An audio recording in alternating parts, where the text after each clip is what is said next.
go, part 2 of the video, little interruption there, but there we go, it happens. So Newcastle, just to summarise, it was a polished performance.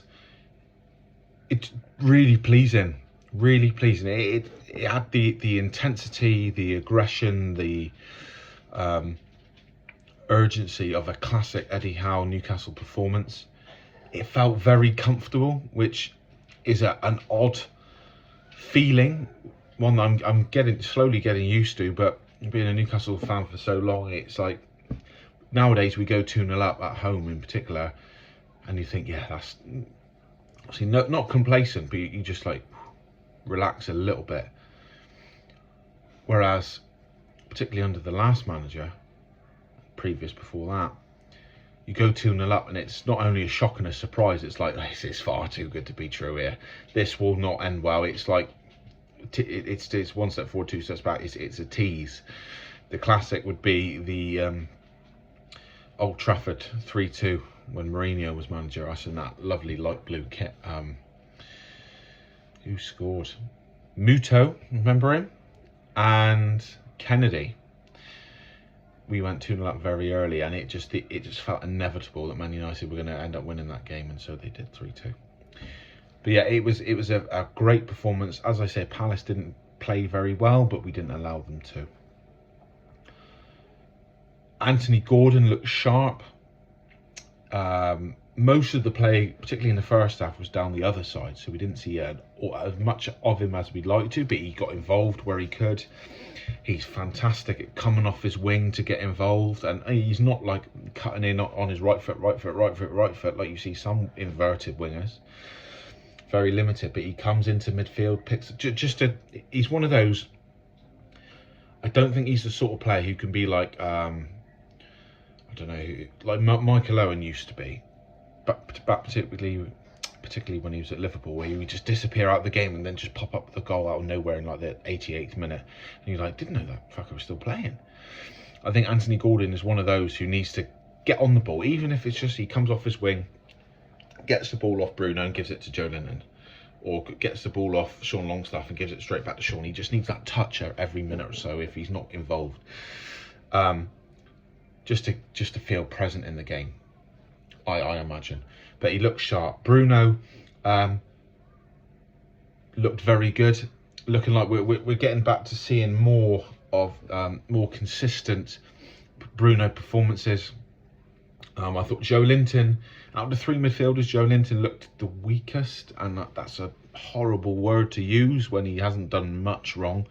We've won 4-0, but he gave the ball away a few times, didn't look as assured, but then again, he's not been fully fit for, I don't know how long.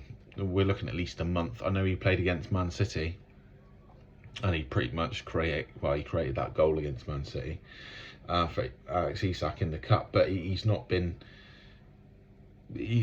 fully fit for some time.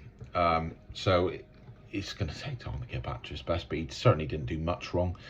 Sean Longstaff, as I've alluded to, with his partnership with Trippier and Murphy, was fantastic. Trippier is just the world-class player. He's the best right back in the Premier League, in my opinion. I know Kyle Walker's got the pace on him, but his tactical awareness, his leadership, his tackling, his passing, his crossing, just everything.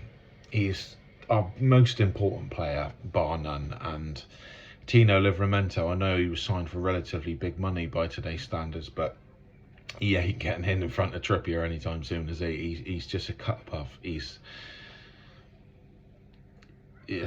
just the best player we've had for years and years and years and years, I think. The best all-round football player.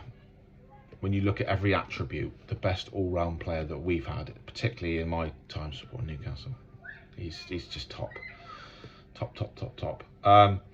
The 2 centre-backs, as I've alluded to already, Fabian Schär's passing range was a key weapon in the game for us, but looked solid, looked assured, didn't panic. Jamal Lascelles the same. Again, give the ball away a few times with By Fabian's shares standards, sloppy passes, but Jamal Lascelles is not that player. He's got other strengths. He's much better aerially than Fabian Schär is, particularly in a defensive aspect. But he tackled well, he marshalled well, he's standing up to the test, and he does not look a weak link in our defence, which is, after how highly rated Sven Botman is, that's a great compliment that we're not missing him at the moment. And that is down to Jamal Lascelles. Brilliant. Dan Burn, standard Dan Burn performance really. He's striking up a good relationship with Anthony Gordon. There's no wayward passes now when he's trying to find Gordon. Gordon knows where the ball's going, or vice versa, that Dan Burn knows where Gordon's going to be. They're looking more in tune now, not to the level of like a Miggy and a Trippier or a Longstaff Trippier, but that's a partnership that's building. And again, I can't see Target disrupting that, because Anthony Gordon, that left wing position is his. You know, he's got no direct rival. Joe Linton is needed in midfield. Coming back from injury, Isak is far too good through the middle, and Harvey Barnes is injured. So Anthony Gordon, that left wing spot is his. I mean, he's still got to put the effort in and perform, which he is, but he's incredible. Goalkeeper Nick Pope didn't have an awful lot to do. Made a couple of smart saves. In fact, I think it was when I spoke about the counter attack. I think it was a save down to his left, just in front of the right hand bottom corner of the post, whatever, of the frame, which led to the goal. So quick thinking, his goal kicks, his distribution's getting there, I think. But it's his saves. It's a few smart stops, standard things. But there was a free kick late on. I forget who it was now, and it was a fantastic free kick. And he palms it away. Dealt with, sorted, not a problem. Clean sheet, I am keeping today, sir. Fantastic. Everyone was brilliant. The subs, great to see Tonali get on the pitch and look decent. He didn't do anything. He didn't pull up any trees, but he got on the ball. He never hid. And I think for someone who's going through a lot of turmoil off the pitch, that is a good sign that he never shied away. Anderson looked bright when he came on. Tino looked decent. Everyone looked good. I forget who was the other subs. Alexander Isak looked sharp.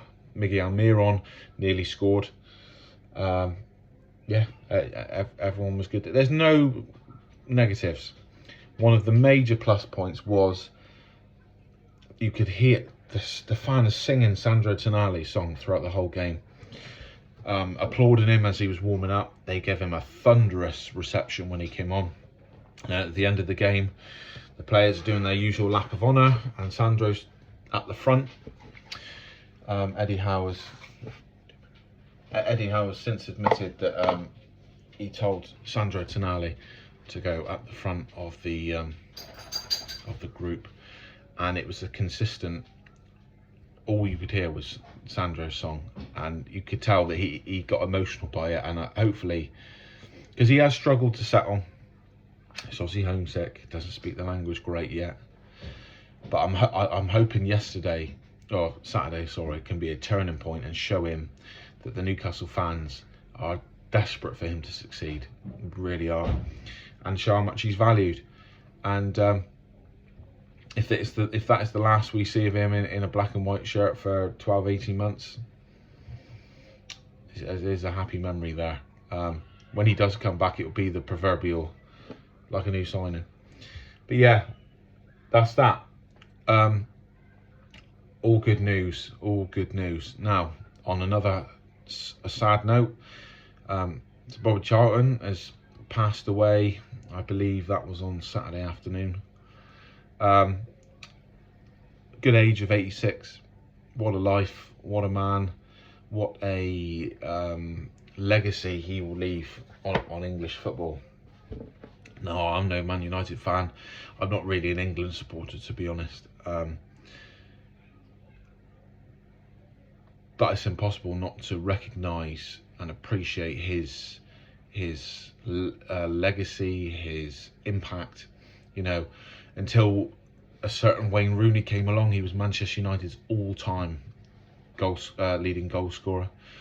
Until Wayne Rooney, and more recently Harry Kane came along, he was England's all-time leading goal scorer. Now, those two records of his have been eclipsed. But if you look at the two players it has taken to eclipse those records, in the modern day, when the standards might be better, but the footballs are better, the boots, the equipment, the pitches, everything's easier and better. Wayne Rooney and Harry Kane, that just tells you that the level of talent and ability of Bobby Charlton. The word legend, particularly in football, is tossed about far too often. You know, you've got simply an ex-player on TV and they'll go, former such and such legend. I'm just going to say Newcastle for the sake, former Newcastle legend. It's like, no, you're just an ex-player. You know, not trying to diminish anyone's career, but someone like Bobby Charlton truly is a footballing legend, particularly in this country.